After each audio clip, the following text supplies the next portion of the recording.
अनंतपूर गावात एक म्हातारी मडकवाली होती सुमित्रा. सुमित्रा रोज मडकी बनवत असे. आई, हे मडकं कितीचे आहे? 200 रुपयांचं आहे बाळा. अरे बापरे, एवढ्या पैशात स्टीलचा घडा येतो आई. मी याचे फक्त 100 रुपये देईन. अगं बाळा, हे मडकं खूप मोठं आहे. 100 रुपये खूप कमी होतील. 120 रुपयांपेक्षा जास्त नाही देऊ शकत. ठीक आहे, घेऊन जा. सुमित्रा रोज मडकी बनवत असे. मडकी घेणारी ग्राहक नेहमीच भाव कमी करत असे. सुमित्राची मिळकत दिवसेंदिवस घटत चालली होती. आई, तू ते मडकं एवढ्या कमी भावात का विकलंस? आता काय करू, तू तर माझे हाल पाहतेच आहेस. एक तर लोक भाव कमी करतात, त्यात दिवसेंदिवस मडकी घेणारी माणसं घटत चालली आहेत. सर्वांना स्टीलचे घडे हवेत. आता तू सांग काय करू? एक तर तुझं वय वाढत चाललंय. मला तुझ्या लग्नाची काळजी लागून राहिली बाळा. आई, तू म्हणत असशील तर मी तुझी मदत करू शकते. ती कशी? मी विचार केलाय की मी एखादा खाण्याचा पदार्थ विकेन, ज्याने आपली मिळकतही वाढेल. खाण्याचा पदार्थ? हो आई, आजकाल खाण्याचा व्यापारच जास्त चालतो. बाजारात प्रत्येक खाण्याच्या दुकानावर गर्दी असते. ते तर आहेच, पण तू काय विकणार ते माहित नाही. 1-2 दिवसात शोधेन. ठीक आहे, मला तुझ्या काम करण्यावर काही हरकत नाही. हे ऐकून अंजू खूप खुश होती. संध्याकाळी ती बाजारात गेली आणि इकडे तिकडे पाहू लागली. चाट, समोसा, भेळ, चायनीज भेळ, हे सगळं आहे या बाजारात. मला याशिवाय काहीतरी वेगळं शोधावं लागेल, जे स्वस्तही असेल आणि लोकांनाही आवडेल. अंजू पुढे गेली तर तिने एका दुकानात मॅगी नूडल्सची पाकिटं पाहिली. हा, मॅगी. सर्वांना मॅगी पसंत आहे आणि हे स्वस्त पण आहे आणि लवकर तयारही होईल. मी मॅगीच विकेन. अंजूने घरी येऊन आईला सांगितलं, आई, मी मॅगी विकेन. पण लोक मॅगी घेतील का? हो आई, जेव्हा मी शहरात गेले होते तेव्हा मी तिथे पाहिलं होतं. मॅगीच्या गाडीवर किती गर्दी असायची. मी सुद्धा मॅगीच विकणार. काय सांगावं, आपल्या गाडीवर पण गर्दी होईल. ठीक आहे, प्रयत्न करून बघायला काय हरकत आहे. त्यात मॅगीच्या गाडीवर खर्चही जास्त नाही. हो. सुमित्राने अंजूला काही पैसे दिले. यातून आवश्यक त्या सगळ्या गोष्टी आणि काही भाज्या विकत आण. ठीक आहे आई. अंजूने बाजारातून मॅगीचा डबा, भाज्या आणि काही लहान लहान प्लेट्स आणल्या. दुसऱ्या दिवशी अंजूने बाजाराच्या मधोमध मॅगीची गाडी लावली. अंजूच्या एका बाजूला चाटची गाडी होती आणि दुसऱ्या बाजूला भेळेची. चाट आणि भेळेची गाडीवाले अंजूच्या गाडीवर नजर ठेवून होते. अंजूने मॅगीचे पॅकेट्स व्यवस्थित लावले, ज्याने ग्राहक तिच्या गाडीकडे आकर्षित व्हावेत. कितीची आहे मॅगी? साधी मॅगी 15 रुपये आणि व्हेजिटेबल मॅगी 20 रुपये. एक व्हेजिटेबल मॅगी द्या. अंजूने 2 मिनिटात व्हेजिटेबल मॅगी बनवली आणि त्या ग्राहकाला दिली. त्या ग्राहकाला पाहून आणखी काही ग्राहक तिच्या गाडीकडे आले. आम्हाला 2 साधी मॅगी दे. मला एक व्हेजिटेबल मॅगी. जसजसे ग्राहक ऑर्डर देत होते, अंजू मॅगी बनवत होती. अंजूची गाडी नवीन होती आणि येताच तिथे ग्राहकांची गर्दी वाढू लागली. ही गोष्ट आजूबाजूच्या गाडीवाल्यांना सहन होत नव्हती. ते तिच्यावर जळू लागले. खूप छान चव आहे गरम गरम मॅगीची. धन्यवाद. गरम गरम मॅगी ग्राहकांना खूप पसंत पडत होती. पहिल्याच दिवसांपासून अंजूची चांगली कमाई सुरू झाली.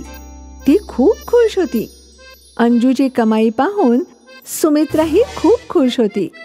चांगलंय बाळा, तू अशीच सतत खुश राहा. अंजूला बरं वाटत होतं की ती आईला थोडी मदत करू शकत होती.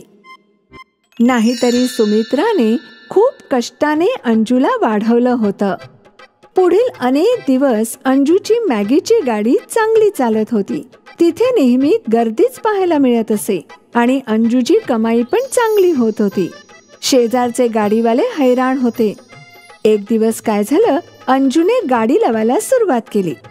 धत, मी तर घरून चमचा आणायलाच विसरले, आत्ता घेऊन येते.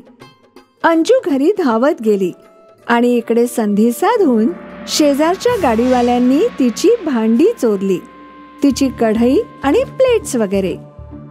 आता या भांड्यांशिवाय ही कशी मॅगी बनवणार आहे? हो, आपण सुद्धा बघूया.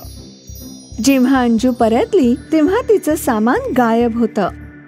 तुम्ही माझी कढई आणि भांडी पाहिली का? आम्ही नाही पाहिली. तुम्ही? माझ्याकडे वेळ कुठे इकडे तिकडे बघण्यासाठी. आता अंजू वैतागली. ती पुन्हा घरी गेली. काय झालं? अंजूने सुमित्राला चोरीबद्दल सांगितलं. आता नवीन कढई आणि प्लेट्स घ्यायला पैसे जातील ना. तेव्हाच सुमित्राचं लक्ष मातीची हंडी आणि लहान लहान मडक्यांकडे गेलं.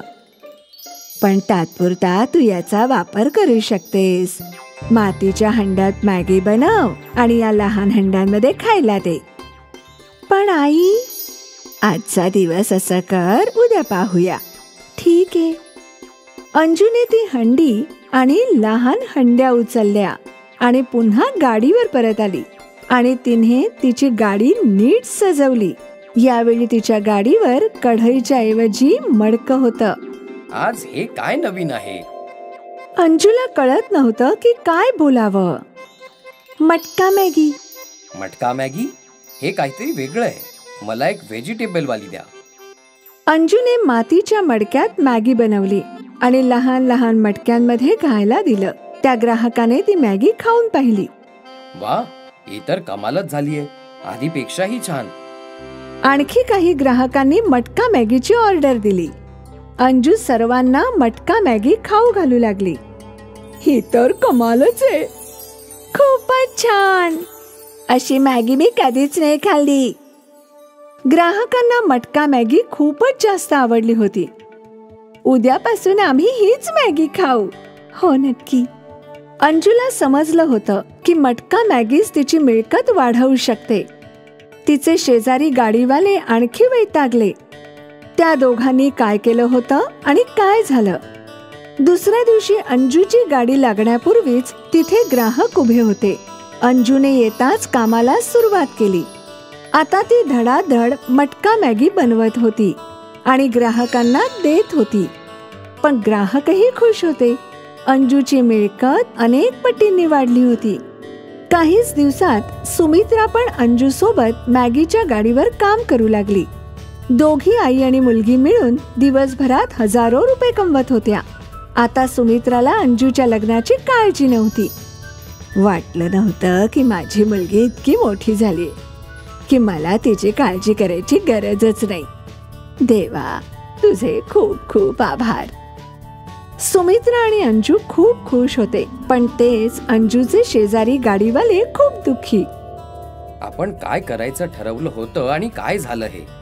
ते म्हणतात ना, नशीब खराब असेल तर उंटावर बसलेल्या माणसालाही कुत्रा चावतो. तसंच जर नशीब चांगलं असेल तर वाईट केलं तरी भलंच होत असतं आपलं. आपण दोघांनी दुसरीकडे गाडी लावायला हवी. हो, आता इथे आपला धंदा नाही चालणार आहे. आता इथे सगळे लोक फक्त मटका मॅगी खाण्यासाठी येतील. अंजूचे शेजारी गाडीवाले त्यांचा तिकडचा धंदा आवरून शेपूट घालून पळून गेले. अंजूची मटका मॅगी दिवसेंदिवस प्रगती करत होती. तिला कुठे माहित होतं की नाईलाजाने वापरलेलं मडकं कमाल करून दाखवेल.